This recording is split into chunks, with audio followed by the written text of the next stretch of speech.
ação apresentada aqui, por muito tempo, foi conhecida apenas por um círculo restrito de pessoas.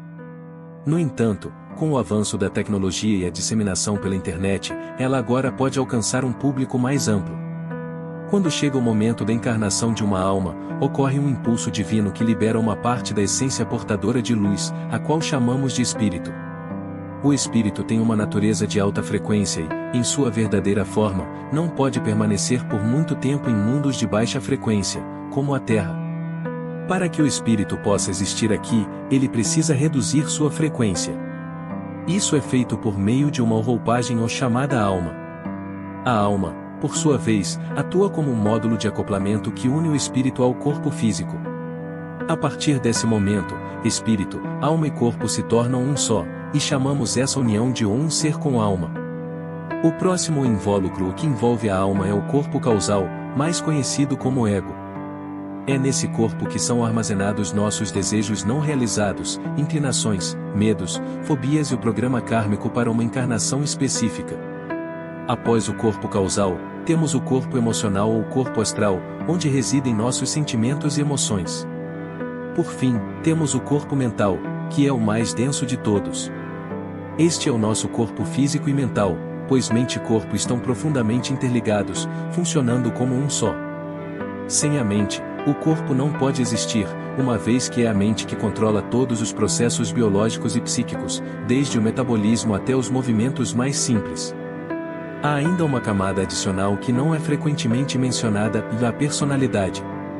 Embora seja uma construção mental, ela desempenha um papel crucial na vida das pessoas hoje em dia. A personalidade molda como interagimos com o mundo ao nosso redor e é essa camada que muitas vezes dita nossas atitudes e comportamentos. Esses invólucros, espírito, alma, ego, emoções e corpo físico, são componentes essenciais da nossa existência e têm uma forte influência em nossas vidas. É o ego, especialmente, que muitas vezes age como uma barreira para a luz e a energia do espírito. Quando o ego se torna muito denso, ele bloqueia a luz espiritual, assim como uma planta que cresce na sombra se torna fraca e atrofiada. Da mesma forma, uma pessoa com um ego muito forte pode se tornar amarga, violenta ou mentalmente instável. O ego também está intimamente ligado à mente e transmite continuamente pensamentos para nossa consciência. Esses pensamentos, ao passarem pela camada das emoções, podem lentamente transformar nossa vida em um verdadeiro inferno. Quando uma pessoa morre, ocorre o processo de desprendimento das camadas, em ordem inversa. Primeiramente, há o desvanecimento da personalidade e do corpo físico. Em seguida, dissolve-se a mente, depois o corpo emocional, até que, por fim, o ego é desfeito. Nesse momento, o espírito se despoja da alma como se estivesse tirando uma vestimenta e retorna à morada de Deus, aguardando uma nova encarnação. Uma questão que sempre gera grande curiosidade é como o espírito escolhe o próximo corpo. O que guia essa escolha? Quais são as tarefas e os objetivos que determinam a escolha de um corpo específico? Por que uma alma encarna em um corpo particular e não em outro? As pessoas, em geral, tendem a focar na beleza externa do corpo e do rosto. No entanto, será que a beleza física é realmente mais importante do que a beleza da alma? Existe uma teoria, amplamente compartilhada por estudiosos do renascimento espiritual, de que antes de reencarnar, a alma é apresentada com várias opções de corpos e cenários de vida. A alma, então, assiste ao filme dessas possíveis vidas e escolhe o corpo e a trajetória que mais se alinham com suas necessidades evolutivas. Esses modelos de corpos futuros são sempre individuais e carregam consigo tarefas específicas. Não há acidentes nesse processo. Por isso, não existe gravidez acidental, nem nascimento ou paternidade acidentais. Tudo é cuidadosamente programado do alto. Se um espírito não está destinado a nascer em determinado momento, ele simplesmente não virá à Terra. Da mesma forma, se uma mulher não está destinada a ter um filho com um determinado homem, ela não engravidará. Lembro-me de uma experiência pessoal que tive quando era jovem. Sonhei que pedia um filho a uma mulher que parecia ser a guardadora das almas. Ela me disse que ainda não era o meu tempo. Naquela época, eu e meu marido esperávamos um possível resultado positivo de gravidez, mas isso não se concretizou. No entanto, anos depois, Quando já estávamos quase desistindo, engravidei facilmente e dei à luz um filho. Curiosamente, eu soube desse futuro nascimento por meio de um sonho. No sonho, eu e meu marido, junto com outras 3 famílias, estávamos sentados em uma mesa grande, comendo pratos de peixe. Quando acordei, sabia que em breve o teste de gravidez mostraria as tão esperadas 2 linhas, e foi exatamente o que aconteceu.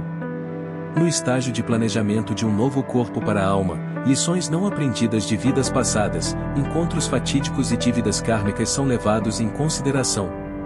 Tudo isso é cuidadosamente projetado para que a alma tenha a oportunidade de evoluir e aprender as lições necessárias em sua nova encarnação. O conteúdo que antes era acessível a um grupo restrito de pessoas agora pode ser compartilhado amplamente graças à tecnologia e à internet. No reino espiritual de Deus, no momento da encarnação, ocorre um impulso divino que libera uma parte da essência, conhecida como espírito. Este espírito tem uma natureza de alta frequência e, em sua forma pura, não pode permanecer por muito tempo em mundos de frequência mais baixa, como o nosso. Para que o espírito possa existir na Terra, ele precisa reduzir sua frequência. Para isso, ele se envolve em uma ocapa chamada alma. A alma funciona como um intermediário, conectando o espírito ao corpo físico. Nesse ponto, o espírito e o corpo tornam-se uma unidade, algo que muitas vezes chamamos de o ser humano com alma. A próxima camada que envolve a alma é o corpo causal, também conhecido como ego. O ego é onde residem nossos desejos não realizados, medos, inclinações e até mesmo nosso karma. A camada seguinte é o corpo emocional, que guarda nossos sentimentos e emoções, também conhecido como corpo astral. Por fim, a camada mais densa e material é o corpo físico, ou corpo-mente, que trabalha em conjunto com o cérebro e o sistema nervoso para coordenar todos os processos corporais. Além dessas camadas, existe uma construção mental chamada personalidade. Embora não seja levada tão a sério em muitos estudos espirituais, a personalidade é um elemento importante na vida humana, muitas vezes dominando nossas ações e comportamentos. Essas várias camadas exercem uma grande influência em nossas vidas e afetam nossa personalidade, nossos desejos e até o nosso karma. O ego é muitas vezes subestimado, mas ele pode se tornar um obstáculo, uma barreira que impede que a luz e a energia do espírito fluam plenamente. Isso pode resultar em comportamentos violentos, amargura ou problemas mentais, à medida que o ego bloqueia o desenvolvimento espiritual. O ego também está ligado à mente, que gera uma constante corrente de pensamentos, transformando nossa vida, muitas vezes, em um tormento. Quando uma pessoa morre, as camadas espirituais começam a se desprender de maneira inversa. Primeiro, a personalidade e o corpo físico se dissolvem, ou depois, a mente e o corpo astral. Por fim, o ego também se dissolve, libertando o espírito de suas amarras terrenas e permitindo que ele retorne ao reino de Deus para uma nova jornada. Há uma curiosidade sobre como o espírito escolhe o corpo para sua encarnação. Antes de reencarnar, o espírito passa por um processo de escolha, onde ele avalia qual corpo e quais circunstâncias serão mais adequados para cumprir suas tarefas kármicas. A escolha de um corpo não é aleatória, e sim cuidadosamente pensada para que o espírito possa aprender e evoluir em sua jornada. Os humanos tendem a dar muita importância à beleza física, mas, para o espírito, a essência é mais importante que a aparência. O espírito pode escolher encarnar em diferentes tipos de corpos, masculinos ou femininos, ou até em corpos que não chegarão a nascer devido a abortos ou outras complicações.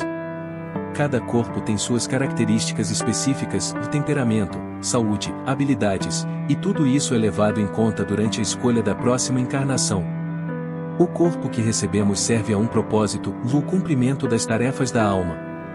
O que somos, nossas ações e escolhas nesta vida, determinarão o que seremos em vidas futuras. O espírito escolhe seu corpo de acordo com suas necessidades kármicas, sabendo de antemão quais desafios enfrentará. Se em uma vida anterior a pessoa se apegou demais a um aspecto do corpo físico, na próxima encarnação, ela pode nascer em circunstâncias opostas, como uma forma de aprendizado. Isso significa que, ao longo de várias vidas, o espírito pode experimentar realidades muito diferentes para completar sua evolução. Uma pessoa que foi criminosa em uma vida pode, na próxima, nascer como uma vítima, por exemplo. Cada desafio e dificuldade que enfrentamos na vida é uma oportunidade para o espírito crescer. Há quem defenda que o aborto e outras interrupções de vida podem fazer parte do processo espiritual, permitindo que almas passem por experiências diferentes, seja em um estágio mais jovem de desenvolvimento, seja em um estágio mais avançado. Além disso, acredita-se que, depois de passarmos por certos desafios, nos aproximamos de nosso verdadeiro propósito de vida, que muitas vezes começa a se revelar após os 40 anos, quando passamos por um período de maior compreensão e sabedoria. Nesse ponto, muitas pessoas sentem a necessidade de mudar de vida, seja no estilo de vida, na profissão ou até no local de residência, porque o espírito começa a alinhar-se mais profundamente com seu propósito. Tudo o que acontece em nossa vida já foi predeterminado, incluindo o lugar onde nascemos, nossa família, nossos desafios e até nossa aparência física. Essa escolha não foi feita de forma aleatória ou sem propósito. Tudo foi planejado para que possamos aprender e evoluir. As dificuldades e as bênçãos que enfrentamos foram escolhidas antes de nascermos, com o objetivo de nos proporcionar o crescimento necessário para nossa evolução espiritual.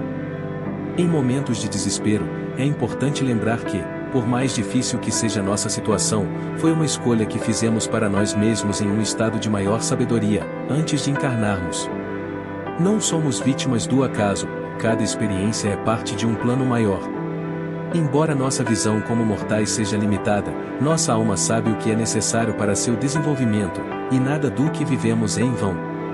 Tudo o que passamos, seja dor ou alegria, é necessário para o crescimento espiritual. Cada lição, cada desafio, está nos preparando para algo maior. Não há nada em nossa vida que seja acidental ou sem propósito. Cada experiência que vivemos faz parte do caminho que escolhemos para evoluir nossa alma e nos aproximar do nosso destino final.